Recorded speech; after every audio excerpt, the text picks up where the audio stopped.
वज़ीर ख़ज़ाना इसहाक डार ने election अखराजात bill कौमी असम्बली में पेश कर दिया। स्पीकर राजा परवेज़ अशरफ की ज़ेर सदारत कौमी असम्बली का इजलास जारी है, जिसमें असम्बली इजलास में मामूल की कार्रवाई का एजेंडा मुअत्तल कर दिया गया। इस मौके पर नेशनल यूनिवर्सिटी पाकिस्तान के क़याम का बिल कौमी असम्बली में पेश किया गया, जिसे ऐवान ने मंजूर कर लिया।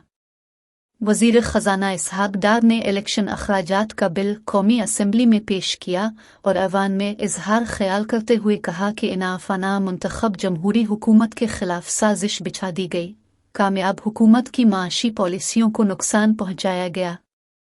उन्होंने कहा कि सेलेक्टेड हुकूमत को निकाला गया तो हमें तबाहशुदा मईशत मिली। PTI की पूरी कोशिश है मुल्क दिवालिया हो जाए। मेरे गैर मुल्की दौरे पर शकूक और शुबहात फैलाए गए। PTI क़यादत कोशिश कर रही है मुल्क में इंतशार फैले। ये लोग मुल्क दुश्मनी पर उतर आए हैं और कोई मौका नहीं जाने देते। इसहाक डार का कहना था कि मईशत तबाही के दहाने पर थी। हमारे पेशरू ने मईशत को तबाह और बर्बाद कर दिया। हमारा पहला चैलेंज मुल्क को डिफ़ॉल्ट से बचाना था और अगला मरहला मुल्क को तरक्की की राह पर डालना है। अब हम माशी इस्तेहकाम से तरक्की की तरफ चल पड़े हैं। कोशिश है पाकिस्तान को दोबारा तरक्की की राह पर गामज़न करें।